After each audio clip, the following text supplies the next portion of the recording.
Let go of me. Let go of me. Come on. Let go of me. Okay. Come on, boy. Let go of me. This is Courtney Clinny, otherwise known as Courtney Taylor, a popular fitness influencer and OnlyFans model. Pictured here in Aspen in 2022, she was arguing with her then boyfriend, Christian Obumseli. She was accusing him of being interested in other girls. He was denying it, and the argument was escalating.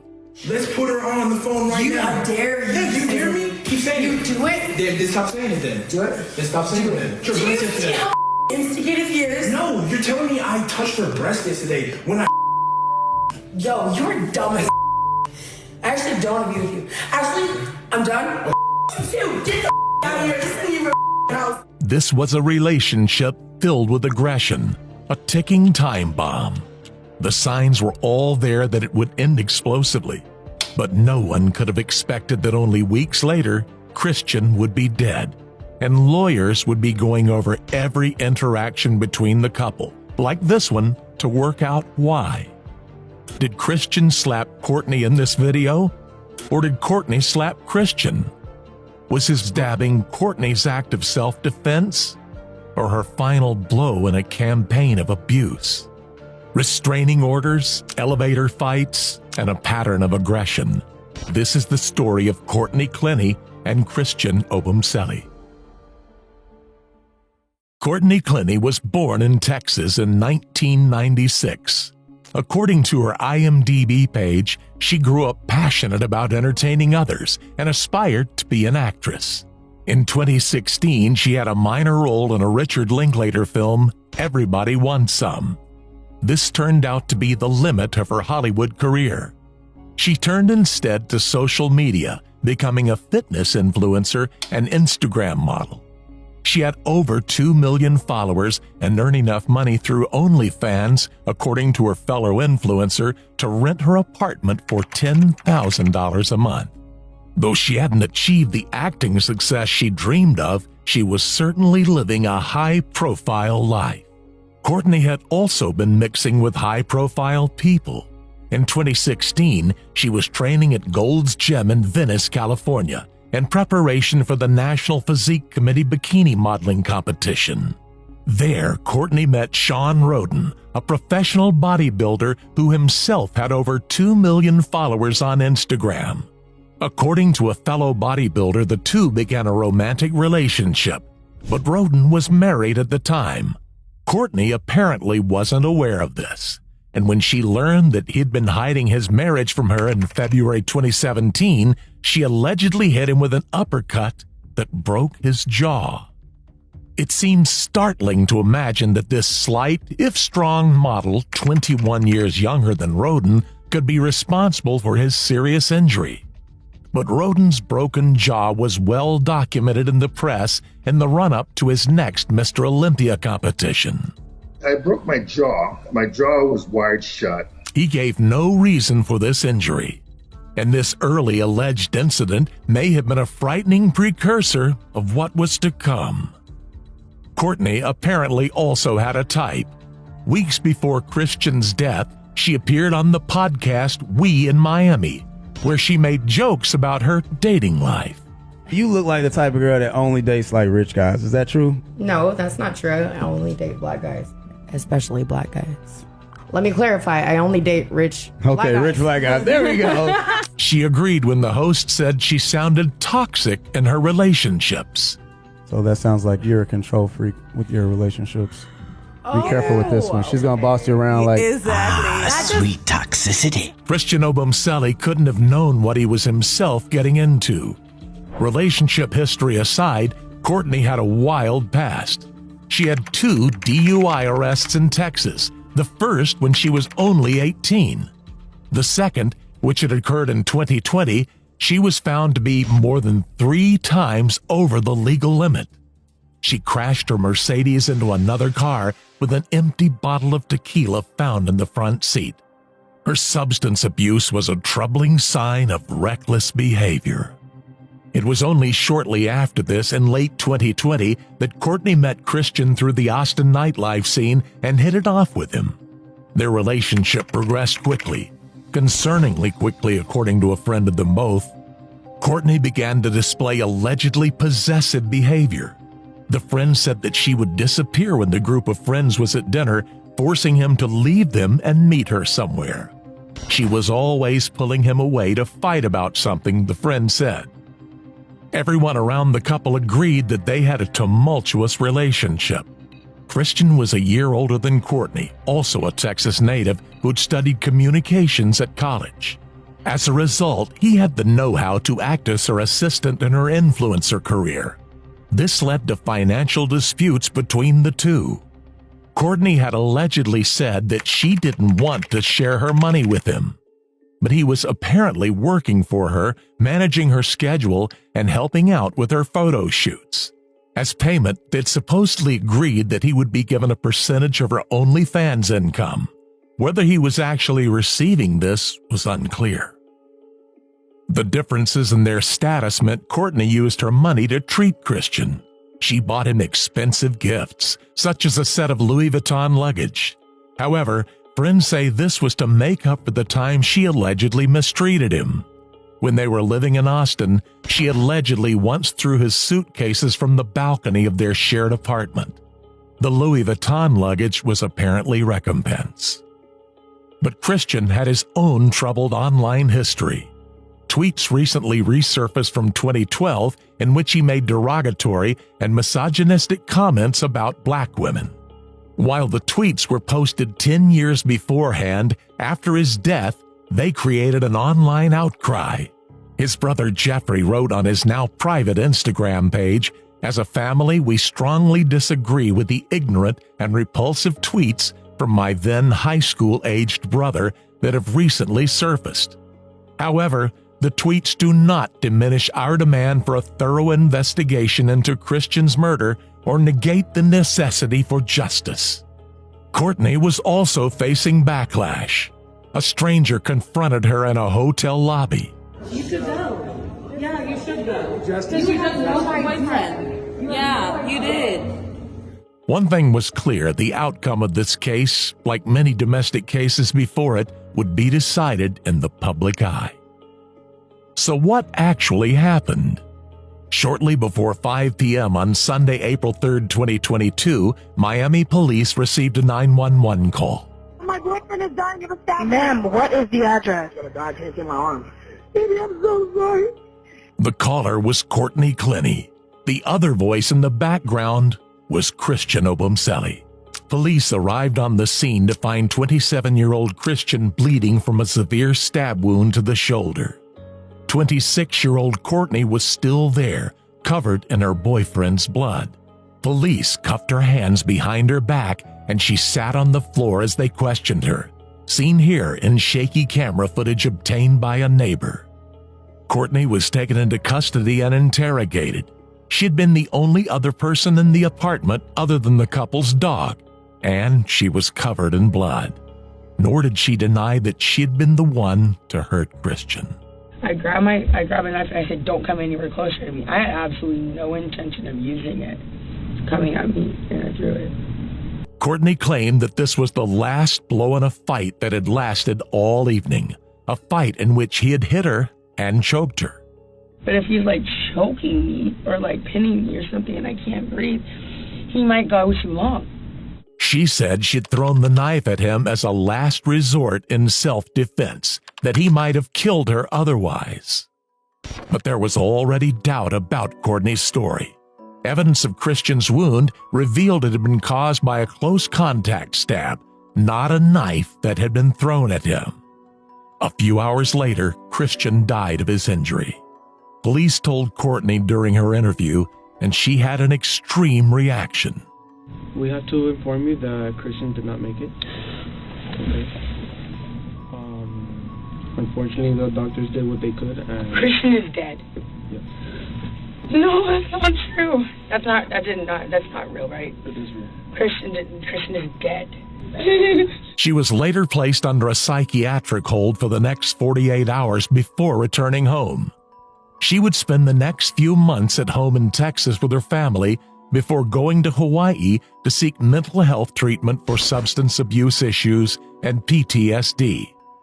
While she tried to put her boyfriend's murder out of her mind, the authorities, however, were busy uncovering the truth of their relationship and her alleged pattern of behavior that led to Christian's tragic death. On the night of April 1st, just 2 days before Christian's death, police were called to a disturbance at the couple's Miami apartment. Courtney claimed that they had broken up and that Christian was stalking her, still coming to the apartment. I want a restraining order against Christian Gonzalez. We don't issue those. Because, no, I'm serious. Can I do that? Where can I go to court. You have to go to okay, downtown. but how can I make myself first? She wanted to get a restraining order against him before he got one against her. Like, I have not always been a victim, but like right now I'm a freaking victim in the situation. Filmed only a few days before the altercation that ended in Christian's death, this body cam footage could lend support to Courtney's claim that Christian had been abusing her. Police found her apartment still filled with his belongings and clear signs that he was still living there, meaning they could not evict him, and shedding doubt on the claim that they had broken up. Then, earlier evidence began to emerge. Courtney's lawyer claimed that Christian had himself behaved abusively in private, but the lawyer also didn't deny that Courtney might have been abusive toward Christian.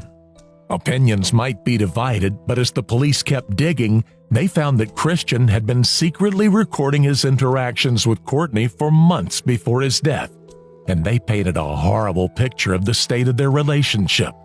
In the recordings, Courtney appeared jealous, short-tempered, and out of control. You literally talked to her without telling me! Courtney, I was on a bike ride and she passed me and I said hi.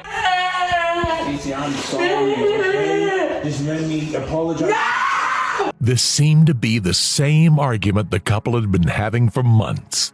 The same argument they'd been having in that first clip filmed in Aspen. Courtney was convinced that Christian was interested in other women. Christian denied it, and indeed there was no evidence that he was cheating on her. Nor did he respond with aggression to any of her accusations or attacks in any of the footage obtained. Meanwhile, her fury with him was worsening. In 2021, Courtney was arrested at a Vegas resort for domestic battery. She had apparently thrown a glass at Christian during an argument about not going to dinner the night before. She told officers it was all her fault and that she had hit him first. Just shut up and let me slap you! Another secret recording taken a month before Christian's death revealed an even darker sign of what was to come. Courtney could be heard saying this. I'm actually not having a good day, where I actually literally want to kill you, but you don't take me seriously. A tumultuous relationship was threatening to become deadly, and unearthed text messages suggested something even more shocking, that Courtney might have stabbed Christian before. He texted her, "The crazy thing about all of this is that yesterday when you stabbed me in the leg and you saw how bad it was hurting me and I couldn't walk, did I make you feel like for stabbing me? No, I just sucked it up and hope tomorrow will be better." Her response to his repeated pleas to allow him to tend to his injuries? She just told him, go to first aid. The history of their relationship was leading police to only one conclusion. In August 2022, they arrested Courtney Clinny and charged her with second-degree murder with a deadly weapon. Her lawyers claimed that she was acting in self-defense. They said she was a victim of domestic abuse and human trafficking, no doubt related to Christian's role in her OnlyFans business, but no more mention had been made of the trafficking accusation. The case has become a he said, she said scenario, with each side claiming abuse by the other. The difference is the history of material evidence supporting Christian's innocence. In fact, evidence that makes him look like nothing but a victim in this, whose life was cruelly ripped away after a sustained campaign of mistreatment. Courtney's parents have maintained her innocence, but this case has expanded to involve them too. At the end of January 2024, Kim and Deborah Clinny were arrested. According to the warrant, when they were clearing out their daughter's apartment after the stabbing, they took Christian's laptop and used it before handing it over to the authorities. We don't know what they were doing with the laptop. Were they trying to erase evidence? Or is there a more innocent explanation? Either way, the police found it suspicious. It only adds to the pile of evidence mounting against Courtney in this horrible killing. Courtney is currently being held without bond, with her trial set to begin soon. Until a verdict, we won't know for sure what happened that day in their Miami apartment. We can only speculate on the evidence available. What are your thoughts on this twisted story? Do you believe it was self-defense, or was Christian's death the last horrible act in a series of incidents of abuse?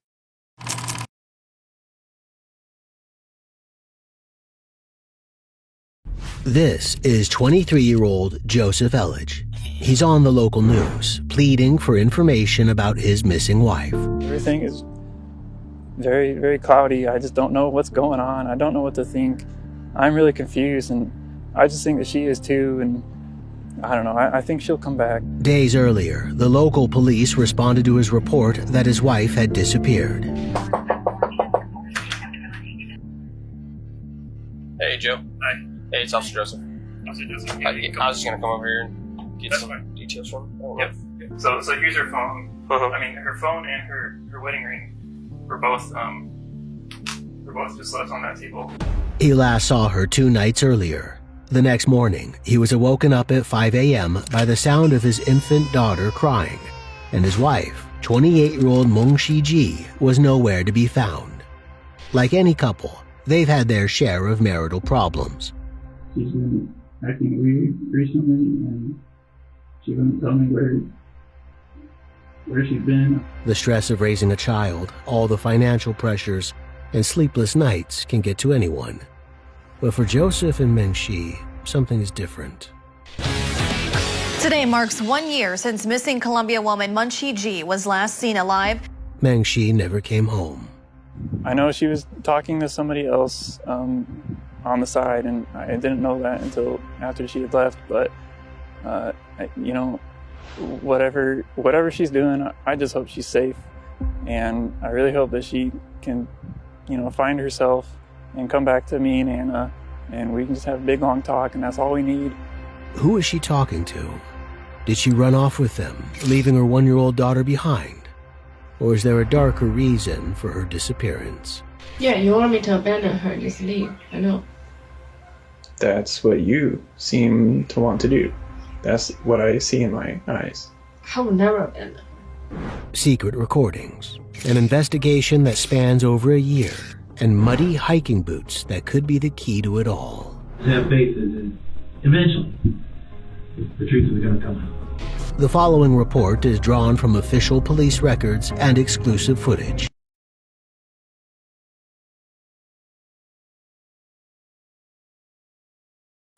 It's October 10th, 2019, when Joseph Elledge calls 311, a civilian hotline. Joint dispatch, how may I help you? Hello?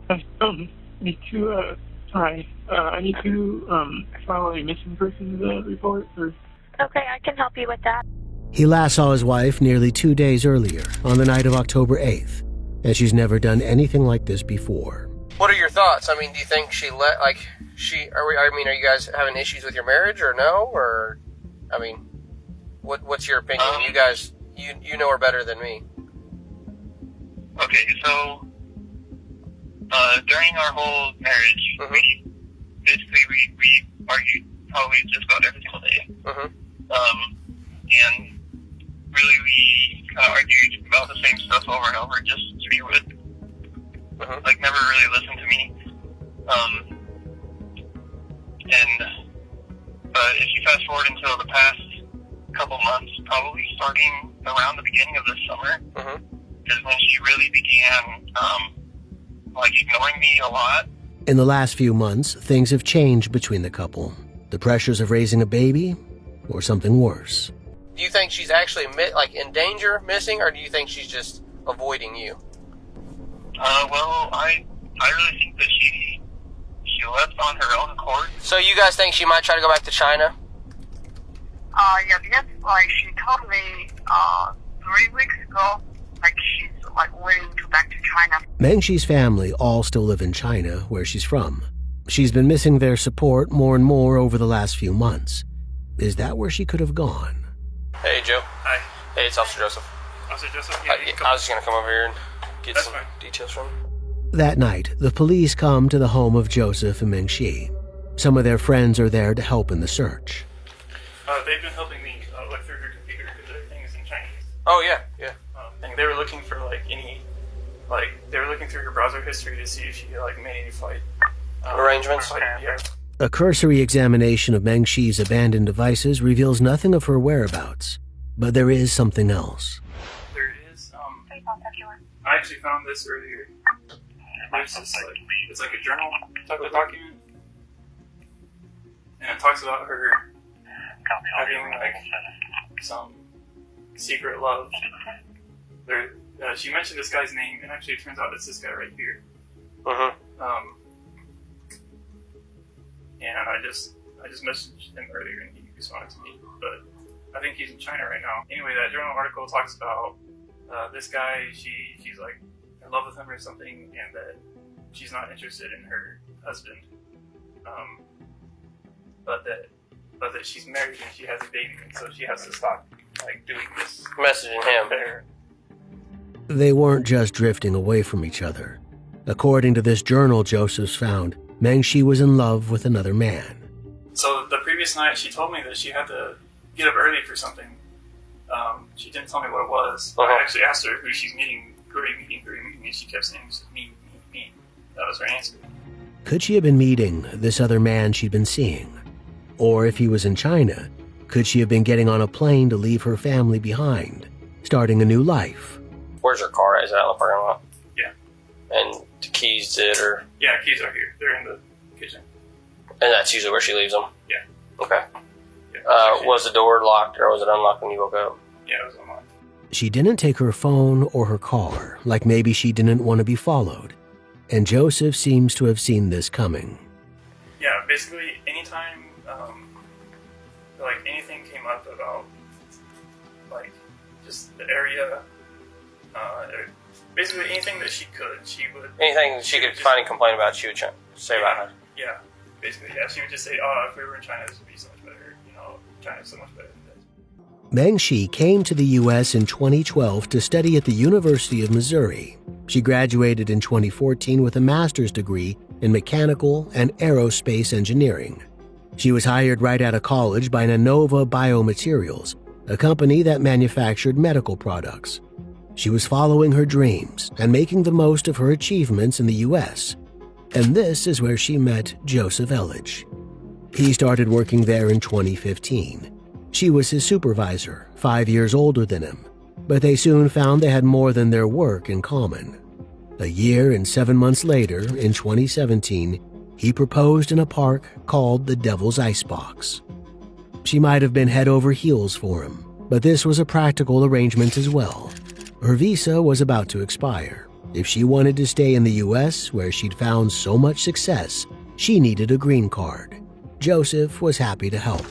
They got married, and she was looking to the future and a lucrative new job offer. Then, she got pregnant. She hasn't worked since the baby. No, she hasn't worked since the baby. Previously a career-driven woman, Meng Shi and Joseph make the decision that it was best for her to become a stay-at-home mom. Meanwhile, he's left his job and is still finishing his bachelor's degree in mechanical engineering. What was a fairy tale relationship has become very real very quickly, with finances low and stress mounting. Maybe she couldn't take it anymore. The first couple of days after a disappearance are crucial, but those days pass without any sign of Meng Shi. The Columbia Police Department put out an appeal for information, but they get no real leads. Their only source of information is Joseph. On October 15th, 6 days after Meng Shi's disappearance, they formally interview him. I know you talked to the patrol officer and stuff, but sometimes stuff gets lost in translation, and since we're the ones actually working the case, right, we want to get everything straight from you, okay? Joseph tells the investigator that he and Mengshi have been having small arguments, but nothing that would cause their marriage to implode. She was complaining a little bit about, me not doing anything for Anna outside of just playing with her and changing diapers. But I just told her I was really stuck. I don't really know where any of that information is, and so that was kind of like a little argument, but I wouldn't call it a fight. But you guys were seeing a counselor, correct? Yep, for a while. Yeah. What was that about? That was about our marriage. On Monday, October 7th, they argued about whose responsibility it was to renew their daughter's Medicaid. We were still just a little bit distant from each other after that. The next day, Joseph had class, and he left early. And said goodbye to Munchie. I don't know, I just thought that's just something that I remembered, but I had to catch the bus, so I was actually kind of hurrying, and I just remembered that. He came back at about 5:45, and together they fed their daughter and put her to bed. Thought about just how distant we've been, so I just wanted to put down the phone and go do something for her. She's been really refusing me to have sex. I've been trying to initiate sex, and she's been completely refusing me. It's not only the emotional intimacy they've been lacking, but physical intimacy as well. Joseph says that on that final night, he tried to change that. So I did that for a while on the massage. But then eventually I just kind of got tired of massaging her. It was a pretty long massage, but I was doing it kind of slow. I was trying to drag it out because I wanted to extend the amount of time that we were together doing something. So I did a kind of slow, long massage, but eventually I just stopped. I felt like I'd kind of massaged everywhere on her back, and so I stopped. And she just said, I told her I'm done, and she just said, okay. And then she kind of told me, I don't know, during that time she had told me that she has to get up early in the morning to go somewhere, and I asked her where she's going, who she's meeting, and I asked her about 3 times who is she meeting, and her answer was just, quote, me. The massage didn't turn into anything more, and instead devolved. She was being secretive about her plans on the next day, and they went to bed angry. And she told me that she wanted to go to bed, and she rolled over away from me, facing away from me, and she asked me to turn the lights off, and so I did. This was around 9:30, between 9:30 and 10. It was a little bit earlier than what she normally goes to sleep, and so I thought that she was telling the truth. I thought, I figured that she really did have to get up early. So I just let her sleep, and then I went out to the living room, and I just watched a few more YouTube videos, and just kind of scrolled through YouTube and didn't do a whole lot. Eventually I went to sleep at about 11:30. At 5 a.m., he was awoken by his daughter crying. I normally put my hand over to where Munchie is. I kind of normally tell her, hey, I'm gonna get Anna, you just lay in bed or something, but I put my hand over there and she wasn't there. He had no explanation for her absence, and he thought no reason to panic. He went back to sleep. When he woke up around 8 a.m., there was still no sign of Mengshi. I just decided to stay home with Anna because she needs somebody home, of course. He took his daughter on a drive to Jefferson City using Mengshi's car.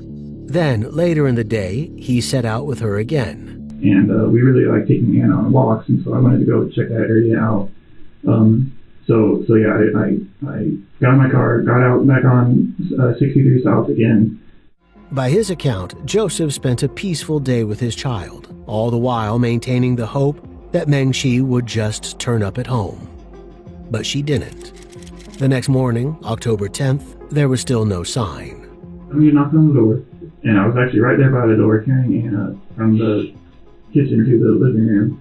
And so I just opened the door. Well, I peeked outside. I couldn't really tell who it was. He was actually standing on just on the first step. And so it was kind of hard to see who it was, but I just opened the door, and it was home. And he told me that Munchy's mom contacted Holmes' dad to have Home come over and check on Munchy. Mengshi usually called her mom back in China every single day. When she didn't pick up the phone, her mom sent a friend living nearby to check on her. And Joseph could ignore the situation no longer. I think it was on Thursday night. when I finally contacted the police and reported her missing. Things rapidly spiraled out of his control. Looking through her things, he found her online journal. I had to keep going back and translating it, but I just copied and pasted into Google Translate, and that's when I read about that she it talked about some secret love. It talked about that she had, it said, this guy I've known for 3 weeks. It's the first long-term secret love. He says he'd had no idea she might be cheating on him, but she did have a history of elusive behavior. And then one other time is when she went out to run some errands. She went out to drop off our utility bill, drop off our rent, and I think she was going to go shop for some clothes for Anna, something like that. She was going to go shopping just a little bit, but again, she was out for probably, I don't know, between 2 to 4 hours. And she came back later, and I was just really shocked. I was asking her what took you so long. I thought you were just gonna go out for something really quick, and she kind of just told me, no, it took a long time. And actually, I remember specifically that time after she came inside, she sat on the couch, and she was all red faced. Her cheeks were all very, very red. Especially after I was really asking her a lot where she had gone and what she was doing a lot. Where do you think she is? I don't know. Joseph's strategy throughout his marriage seems to have been avoidance, and now is no exception. What's really going on here, Joe? I wish I could tell you. She's been acting a little weird recently. You used a strange phrase with me just there. You said, I wish that I could tell you. If you were to ask me that question, I would say, I don't know. You say, I wish I could tell you. To me, that tells me that you are not telling us everything that you know. Okay?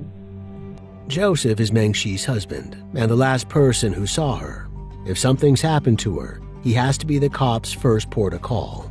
His behavior in the interview, his long drives on October 9th using Meng Shi's own car, each of these are red flags. Did you leave her a note? You didn't leave her a note. I said, hey, don't worry about Anna and me because we're out for a drive.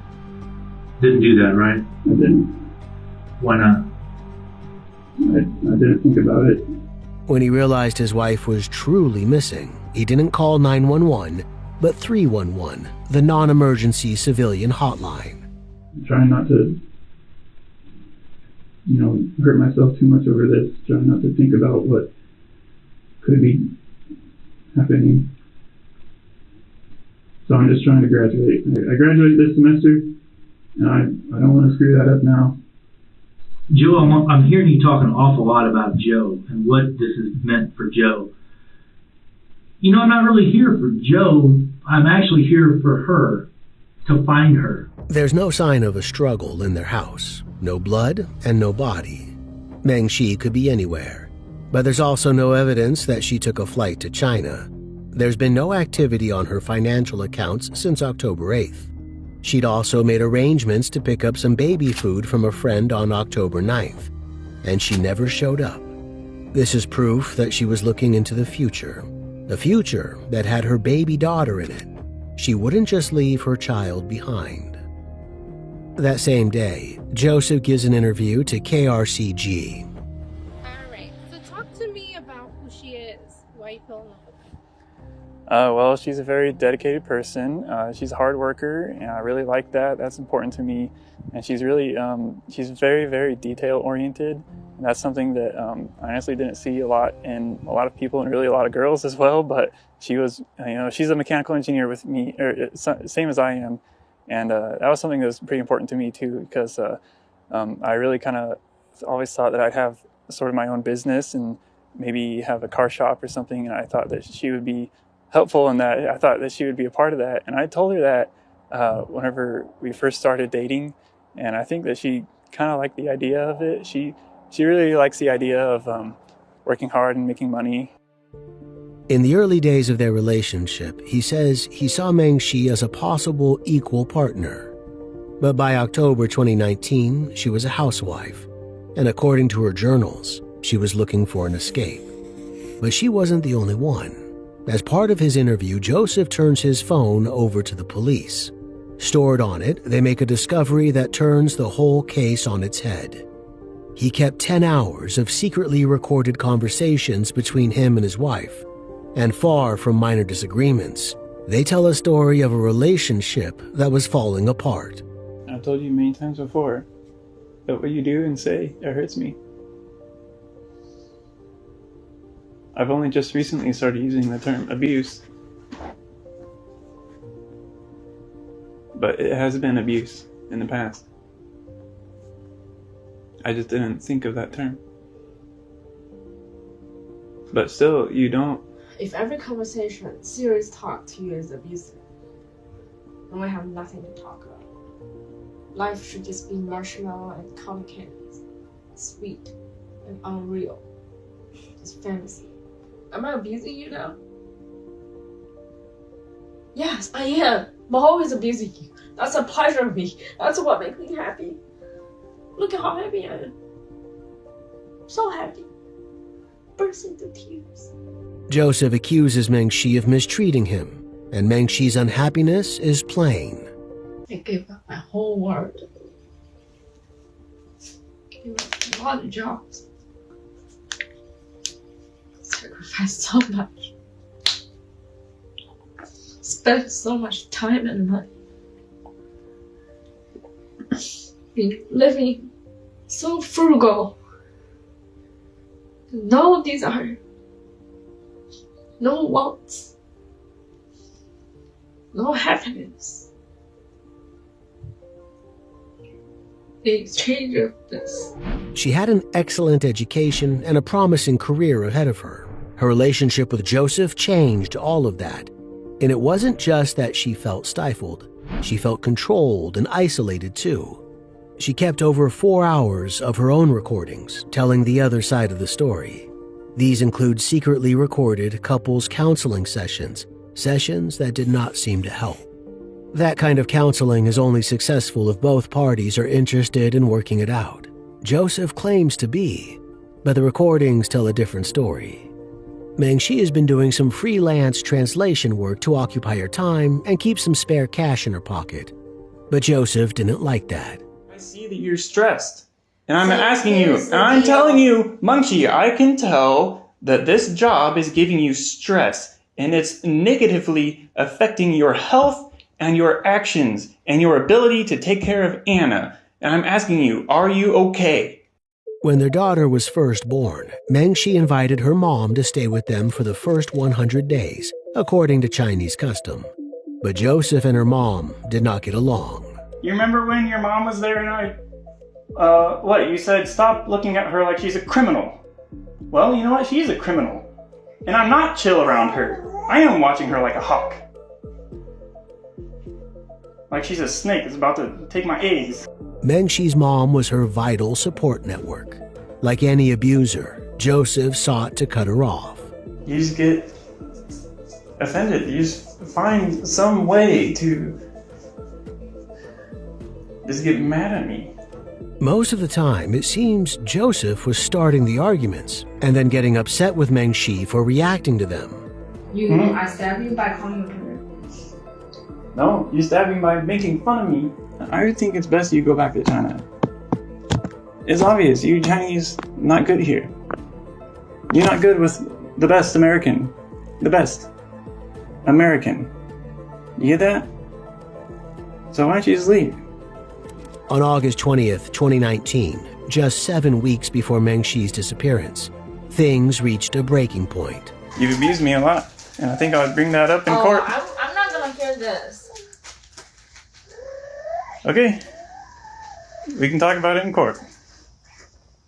So here's the statement that I really want, that I'm very earnest about. I want to divorce you. Joseph had mentioned none of this to the police. It's like he was pushing for Mengshi to be out of his life. And in the end, he got what he wanted. Should I mention in court that you're abusive to me? Should I ask them to deport you? It works very well in thousands of families. It's just you. thousands of worthless piece of shit families. That's what I'm talking Keep about. insulting people. That's what you're good at. You find all those stories about men and or women beat the shit out of their spouse, killed them, whatever. That's the thousands of families you're talking about. Joseph is no longer just talking about divorce here. He's talking about murder. You know how I conquer nature? I kill it.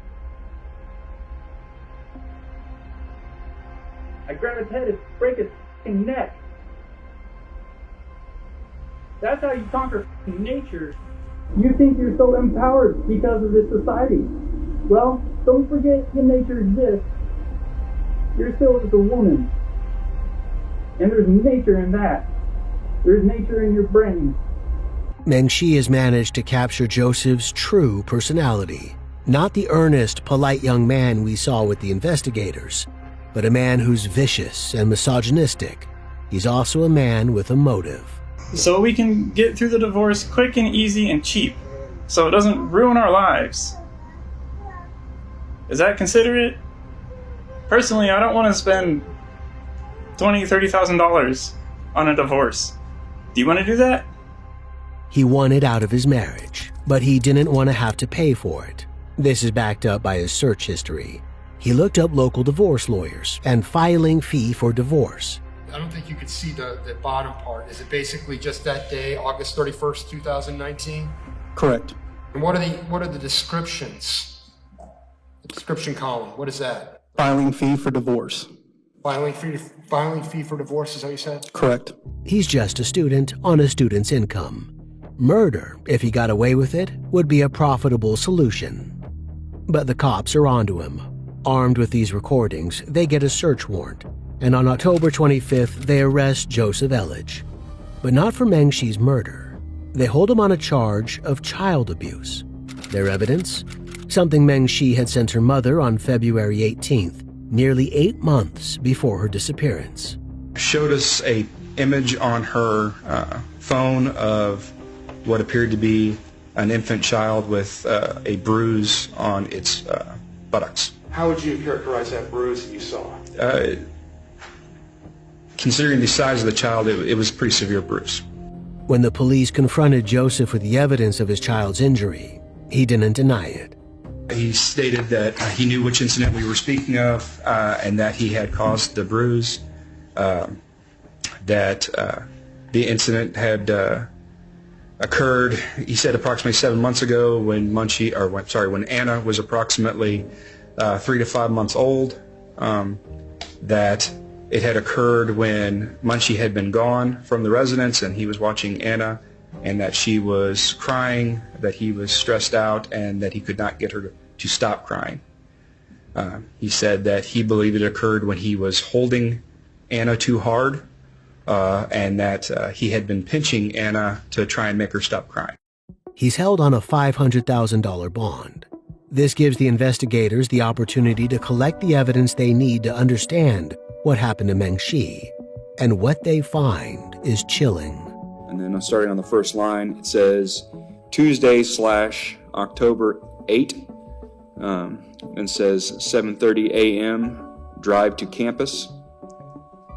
Then says 9:15 a.m. drive home. This is a written account of everything he told the police in his interview, almost word for word. After watching 1.5 videos, I put down the phone, think about how distant Munchie has been, then go to the room. I laid to her left. She was on her belly. I put my arm and leg over her. I asked her who she is talking to. She says her mom. She doesn't say anything else, neither do I. I was watching a couple of YouTube videos. I've just been doing that a lot recently, and then she went into the bedroom and she was just laying on the bed. It runs through all his movements from October 8th to October 10th, hour by hour. 6 o'clock, don't speculate, nothing wrong with dead silence. 6:40, don't speculate how others are feeling, concentrate on how I feel. 6:45, I wish I could go interrogate people. And then an arrow, it says add, another arrow, because I'm worried sick. Then it says, there is only one emotion the public will relate to, sorrow, sadness. 7:45 has nothing to do with bringing Munchie home. This isn't just a diary. This is a calculated strategy, how to endear himself to the public and how to ingratiate himself with the cops. Don't confuse past plus present, and then an arrow. She is a great mother, and the is capitalized and underlined. Why would he have to remind himself to refer to Meng Shi in the present tense if he thought she was still alive? On October 30th, Joseph's mother files for custody of his daughter. But with all the new revelations, Meng Shi's parents don't trust that side of the family anymore.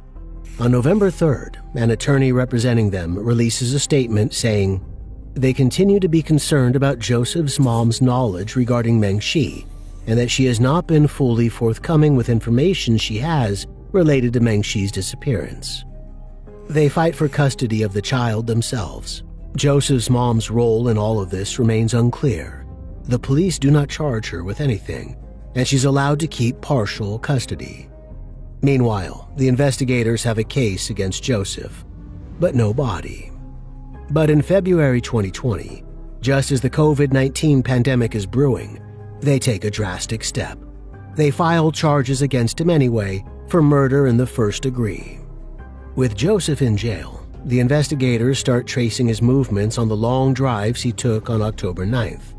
He told them he drove all around Columbia, Kingdom City, and Jefferson City. One place he didn't mention was the Lemayan River, where he spent 30 minutes unaccounted for. In December, the cops conducted a major search with a dive team. They built a levee to better search the area, where cadaver dogs had picked up a scent. Meng Shi had been missing for 2 months. It's a pretty wide area around this pond, this sport pond. Right now, since we've hit the river bottom, divers are going to go in the water for their exploration. We're going to move the boom truck to the other side and start dislodging all the other debris on the other side. So, how deep is the water there approximately? It was 16 feet. I don't know what it is today. We're pretty confident that we're looking in the right area. But they don't find her here, and time begins to tick on. The state tries to build its case against Joseph without Meng Shi's body, but without it, most of the evidence is circumstantial, and her family begin to lose hope that she'll ever be found. March 2021. The world has been rocked by the pandemic, but the Columbia Police Department haven't forgotten about Meng Shi. Investigators believe skeletal remains found in a state park are those of a missing Columbia woman. A hiker at Devil's Icebox, the same park where Joseph proposed to Meng Shi back in 2017, notices a purse lying in the dirt. He clears some of the earth away, and slowly, something awful begins to reveal itself. It's Meng Shi's skeleton. But that's not all. When investigators comb through all of the evidence, they find something chilling. Joseph's cell phone records place him in the vicinity of Meng Shi's burial site. When they searched Joseph's home a year and a half earlier, they found a muddy pair of hiking boots. They took the boots into evidence in case they proved a vital clue. And now, the moment has come. They test juniper tree needles found in the treads of the boots against the DNA of the trees around where Meng Shi was found. It's a match. This is real evidence tying Joseph to the scene of the crime, and the last piece of the puzzle in taking him to trial. The medical examiner can't identify her cause of death, but 4 of her ribs are broken, and the prosecution has a theory as to why. Meng Shi found out that Anna's Medicaid had expired. Meng Shi was concerned about this because later on in the week, on the Friday, October 11th, there was a doctor's appointment. And if that Medicaid didn't get renewed, there was going to be a big problem with that doctor's appointment for Anna. And Meng Shi was very concerned about this. The defendant's frustration with Meng Shi was at an all-time high. He would later say to the police that he went into the bedroom where he said Munchie was on the bed. He would later tell the police that he found out that Munchie was talking to her mother on the telephone. He would act like that was no big deal. Ladies and gentlemen, the evidence will be that the defendant had strictly prohibited her from talking to her mother. Joseph had kicked Mengxi's mother out of the house and had spent the marriage trying to drive a wedge between them. Finding Mengxi on the phone with her would have made him see red. The last interaction, ladies and gentlemen, that the defendant said he ever had with Munchie during the entire time that she was alive involved a massage. The defendant said that Munchie was on her stomach on this bed. He said he climbed, those are his words, on her back to give her a massage. Ladies and gentlemen, the evidence is going to be that Munchie was tiny. As a matter of fact, the defendant was almost 2 times larger than Munchie and much stronger. The defendant would later use strange words to describe how he massaged Munchie. He said that while he was massaging her back, she's face down on the bed, he said that he was using, these are his words, pressing maneuvers on her back. Ladies and gentlemen, when her body was found down at Rockbridge, it was discovered that she had 4 broken ribs. All 4 broken ribs were together, 4, 5, and 6, and number 4 on this side. All these broken ribs were broken all the way through, and they were broken in the exact same place that the defendant said he was performing pressing maneuvers on her back. The prosecution puts forward the theory that Joseph seriously hurt his wife while giving her a massage that night. A massage that was really an excuse for him to act out his rage. He applied massive pressure to her back and broke 4 of her ribs in the process. Was this what killed her? Possibly if it damaged her internal organs. Or maybe when he realized how badly he'd hurt her, he decided to finish the job. When Joseph's attorney sets out his defense, the trial takes an interesting twist. He asserts that Joseph did kill Mengxi, but he did it accidentally. Joseph takes the stand to tell this story. You would have these arguments, you both felt you were misunderstood, and there would be a reconciliation and you would love each other. That's right. Is that a consistent theme for the most part throughout the course of your marriage? Yes. Was that your perception, or did Mengxi have a temper? She had a temper. You knew that before you married her, right? Yes. How would she evidence her temper? She would raise her voice, yell, she would talk a lot, and she wouldn't listen to me very well. Joseph is sticking to the line that he held in the secret recordings, that it was Mengxi, not himself, who was the aggressor in their relationship. This is the key to his defense. He tries to explain his reaction to her parents. I told her that I was starting to become uncomfortable and that I was having a hard time bonding with Anna and spending time with Mengxi and becoming, learning how to be a family as husband, wife, and child. And she just continuously told me that it was important to her that her parents were there and that she put her parents first before Anna and me. How'd that make you feel? Very hurt and isolated. That appears to be Chinese culture, right? Is that what she told you? Yes. That was foreign to you, right? Yes. So would it be fair to say that during this period of time there was some growing frustration on your part? Absolutely. Everything he says seems calculated to make him come across as a reasonable man in a difficult marriage. What are you trying to accomplish by these recordings? Basically to understand each other. I thought that it would be good to go over the recordings again so that we could talk about kind of what went wrong and hopefully stop it from happening again. But their attempts to understand each other failed. Now Joseph tells the court he knew about Meng Xi's affair with the man in China. He says that on the night of October 8th, he confronted her about it. After an argument, he wanted to take his daughter for a walk to clear his head. But Meng Xi, he says, got in the way. She was just stopping me from getting up, basically. Well, stopping you? How? How did she do that? She pushed me, and then she pushed me again, and then I pushed back this time. Okay, and so you push back, and so where's this occurring? In the same area. No, what's the same area? We need to know this. This is really important, Joe. What do you mean the same area? Where I had been getting my shoes on. Okay. Well, I thought that you had already walked to the door, toward Anna's bedroom. No, I got up after putting my shoes on, and I was starting towards that direction. The prosecutor puts pressure on Joseph's testimony, but he continues to insist on his versions of events. When Meng Xi started pushing him, he pushed back. You were paying attention to what was going on when you pushed her? Yeah, she fell back. She fell into that. Where did she hit? Let's see it. Show us. I don't know exactly where she hit on that. Are you saying that she fell back on her back? Is that what happened?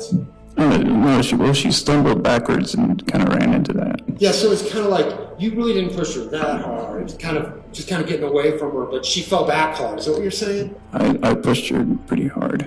He says he pushed her back into the kitchen island, hard enough to break her ribs. She got up again, came at him, and again he pushed her away. But this time, he pushed too hard. She fell into the kitchen. She fell into the kitchen. Okay, where? What happened? On the floor. She fell on the floor. So you're saying that she just fell and just went straight back on her head? Head injuries can be deadly, as Joseph no doubt knows. When Meng Xi got back up, he says she was dazed, but he went out for a walk anyway. When he returned, she'd gone to bed. Now you're getting back to, then, the same rendition, pretty much, as far as you told back in 2019 that you woke up, right? But instead of her being gone, she's just dead and she's right there in bed with you, correct? That is correct. Joseph's response to apparently waking up next to his wife's dead body was not to call 911, but instead to put her body in his car and bury her in the park where he'd asked her to marry him. He says he didn't call the cops because he was afraid, even though he hadn't meant to kill her. You could have easily called 911, correct? I could have. What? I could have, yes. There's no reason at all into the scenario that he just gave us in this courtroom to believe that you killed Meng Xi. He didn't know for sure that Meng Xi had hit her head when he pushed her, but he responded like a guilty man. The prosecution proposes to call a spade a spade. He acted guilty because he was guilty. He killed her deliberately. The prosecutor brings him back to the moment of the massage. So you got Meng Xi, who's 5 feet, 100 pounds. Here's Joe, who's 6 feet, 180 pounds, correct? On top of her, right? Yeah, something like that. Yeah. You straddled on top of her with her face down on this bed, correct? Something like that. If you would have come in and attacked Joe, she would have been in an extremely vulnerable position, correct? I don't know. Did you hit her with a toolbox real hard, just come down straight on that back? No. Did you maybe stand up on top of her and jump on top of her back? No. Did you suffocate her? No. Did you strangle her, causing her to urinate on the bed? No. You admitted there was urine on that bed, correct? Yes. The prosecutor tries to get Joseph to admit it on the stand. He doesn't, but his excuses are weak. Take, for instance, his claims about the script he wrote for his police interview. Yes, there's only one emotion the public will relate to is sorrow/sadness. And you also warned yourself, isn't it correct, to not talk in the past tense, right, Joe? That was advice that was given to me. Whether he received advice or not, it's a cold and callous way of trying to cover up a supposedly accidental death. I don't know. I think she'll come back, but I just don't know. If nothing else, Joseph Elledge has shown himself to be a talented liar. When he recorded his interview, Meng Shi was already buried in a shallow grave in the woods. The defense asked the jury to return a verdict of manslaughter. The prosecution seeks first-degree murder.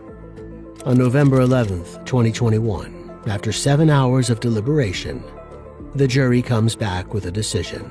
Members of the jury, were you able to reach a verdict? Okay, please hand that to the marshal there.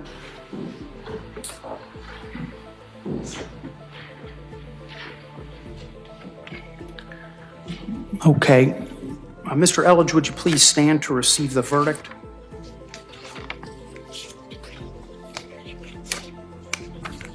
Verdict.